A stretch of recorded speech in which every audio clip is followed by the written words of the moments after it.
Tesla shares moving to the downside here, off just about 1% ahead of the company's first quarter earnings results after the bell today. Profit margins are going to be in focus. The EV maker cutting prices for the sixth time this year, making that announcement ahead of these results. We want to bring in Ross Gerber, a Tesla investor, also Gerber Kawasaki Wealth and Investment Management CEO. It's great to see you again here, Ross. So, of course, the big question, one of the key metrics to watch in this report is going to be profit margins. What are you expecting to see? How big of a hit do you think Tesla could potentially take as a result of these price cuts?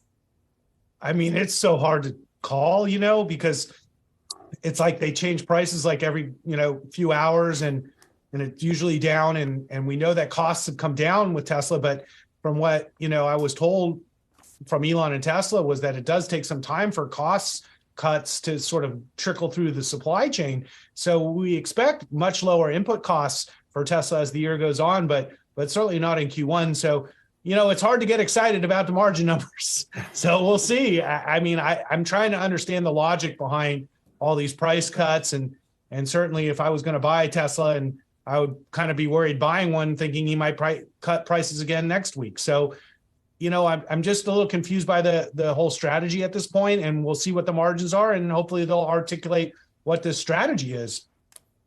Hey, Ross, you kind of alluded to this on Twitter, but what do you think the impact is from a consumer perspective when you see not just 1, 2, or 3, but 6 price cuts and how that impacts demand? Right. So this is an issue that I don't think Elon's thought about, which is that buyers will actually not buy the car thinking that it's going to get cheaper. Like I talked to somebody who bought a car like 4 months ago and they paid over $60,000 for their car and they're quite unhappy. They're just really unhappy. And for a good reason, because the prices dropped 30%. So if you kind of think the price is going to drop, like why would you buy a Tesla today when they're going to be cheaper in 2 weeks or a month? And so it creates the wrong type of consumer behavior. Typically, when you run a sale, what you do is you say limited time only. We're going to drop prices by $5,000 for a month. Get it now. That's typically how you market a product. So Tesla's gone into what I call negative marketing, where the CEO works very hard not to sell cars and people just buy cars based off price.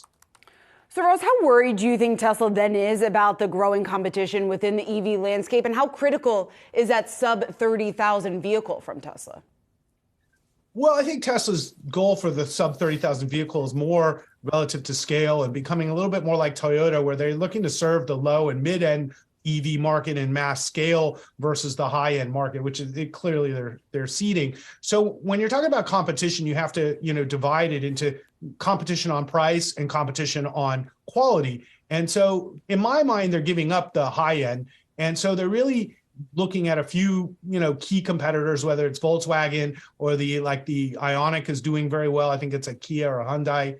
And then you've got a whole host of other companies from Ford on through that are coming out with EVs that are decent. But the biggest issue is they've been unable to scale. And so really Tesla's biggest advantage today is that you can get a car today if you want to buy a Tesla, where a lot of the EV competitors haven't scaled as efficiently, but that's changing. So Tesla has competitors here in LA.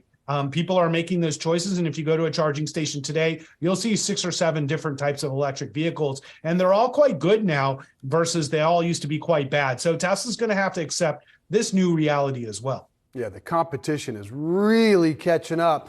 We've talked several times about the Twitter distraction for Elon Musk, and here we are months later, and he's still very much consumed by the social media platform, talking about launching Truth GPT, whatever that is. Right. Is Tesla fully autonomous at this point?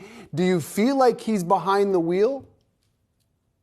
Well, one of the things I do want to separate is what's happening at Tesla and what's happening with Elon.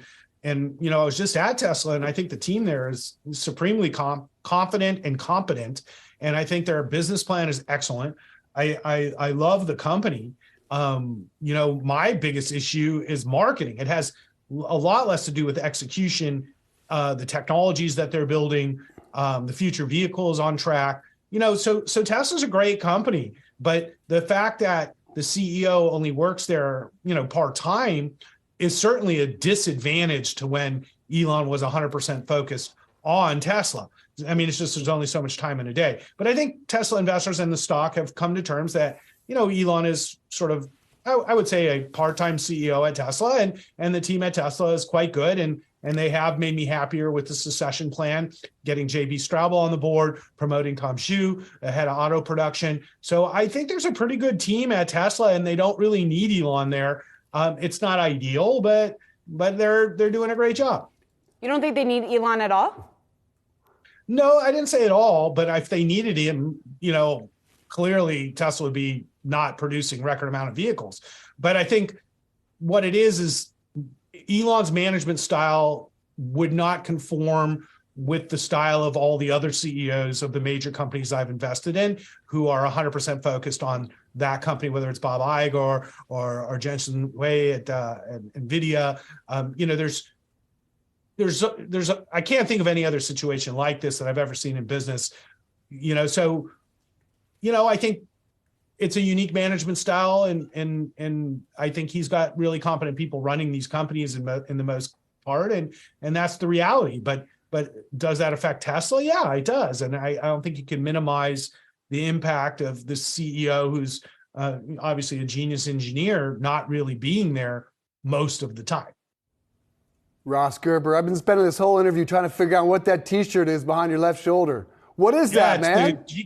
It's the GK Fund T-shirt. It's our Rebound Tour T-shirt. We started at the top of the market, so last year was pretty tough. So now we're rebounding hard. We've had a great year so far in our fund, and we highly recommend investing for growth for investors. We think the market's turning, and this is a great time. Good answer. Play that guitar for us next time. Yeah. Ross Gerber, Kawasaki. Good to see you. All right.